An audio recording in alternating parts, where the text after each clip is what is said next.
আজকে আবারও চলে আসলাম সুন্দরী ভাবির সুন্দর বাড়িতে। আমাদের সুন্দরী ভাবির নাম হচ্ছে আবেদা আখি। আবিদা আখির ভাবির এই বাড়িটির এর আগে অনেকবার ভিডিও দিয়েছি। যতবারই আসি আমি ততবারই আমার ইচ্ছে করে এই বাড়ির ভিডিওটি দিতে, আর আমার এই বাড়িটা এত বেশি ভালো লাগে, আর এই মিররের সামনের জায়গাটা আরো বেশি ভালো লাগে। আমি তো এই জায়গায় আসলে ভিডিও করব তো করবই। তো আবেদা আখি ভাবির বাসায় আজকে আমাদের সবার ভর্তার দাওয়াত। যদিও ভাবি কিন্তু সব সময় বাসায় থাকে না, ভাবি ঢাকায় থাকে, আর এই বাড়িটি হচ্ছে আমাদের নরসিংদী। তো ভাবি যখন নরসিংদী আসে তখনই আমরা চেষ্টা করি ভাবির সাথে দেখা করতে আর এরকম সুন্দর সুন্দর ভর্তার আয়োজন করতে। তো আজকেও কিন্তু আমরা সবাই মিলে চলে আসছি এই সুন্দর ভাবির বাড়িতে। আর এখানে টেবিল ভর্তি কত রকম লোভনীয় লোভনীয় ভর্তা, আর আমরা সবাই কিন্তু ভর্তার আয়োজনই করি, কারণ আমরা সবাই অনেক বেশি ভর্তা পছন্দ করি। তো আমি প্রথমে প্লেটের মধ্যে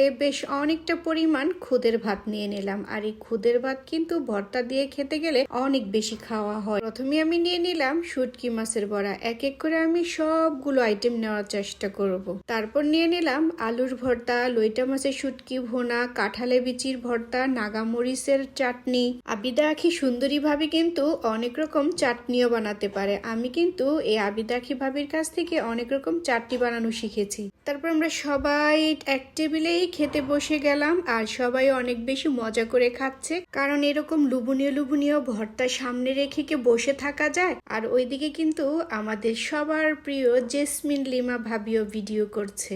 আমি কিন্তু একদিক দিয়ে খাচ্ছি আবার সাথে ভিডিও করে নিচ্ছি। এখন আমি নাগামরিচের আচার দিয়ে পুরো ভাতটা মাখিয়ে নেব। এই নাগামরিচের আচার দিয়ে ভাতটা মাখিয়ে যখন মুখে দিলাম, কি যে অসাধারণ খেতে। আপনারা যারা খেয়েছেন তারাই হয়তো বা একমাত্র জানেন যে নাগামরিচের আচার অনেক বেশি মজা। সব রকমের ভর্তা দিয়ে খাওয়া শেষ করে এখন নিয়ে নিলাম শুটকি মাছের বড়া, আর এই শুটকি মাছের বড়াটাও খেতে অনেক বেশি মজা হয়েছে। সাথে আমি একটু একটু লেবুও চিপে নিচ্ছি। তারপর শেষ পাতে নিয়ে নিলাম ডাল, আর ডালের সাথে আমি একটু আলুর ভর্তাও নিয়ে নিলাম, কারণ ডালের সাথে আলুর ভর্তা দিয়ে খেতে অনেক বেশি মজা লাগে।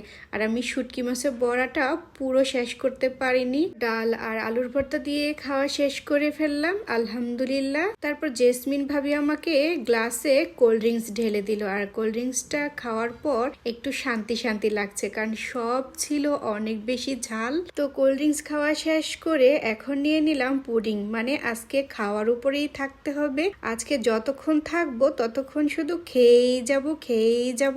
তো আমাদের সবার মাঝে কিন্তু আজকে আদিয়ানও উপস্থিত ছিল। তো আদিয়ানকে আমি প্রথমেই পুডিং দিয়ে দিলাম। পুডিংটা কিন্তু দেখতেই অনেক বেশি লোভনীয় লাগছে, তাই না? আজকের পুডিংটা বানিয়েছে সিফাত ভাবি। পুডিংটা আমি আদিয়ানকে দিয়েই শুরু করলাম, আর আদিয়ানকে আমি একটু একটু করে পুডিং খাইয়ে দিচ্ছি, আর আদিয়ানও কিন্তু বেশ মজা করে খেয়ে নিল। শুধু কি আদিয়ানকে খাওয়ালে হবে, আদিয়ানের মাকেও তো খাইয়ে দিতে হবে, তাই আমি আদিয়ানের মাকেও খাইয়ে দিলাম। তো এই ছিল আমার আজকের ভিডিও। সবাই ভালো থাকবেন আর আমাদের সবার জন্য দোয়া করবেন। আল্লাহ হাফেজ, আসসালামু আলাইকুম।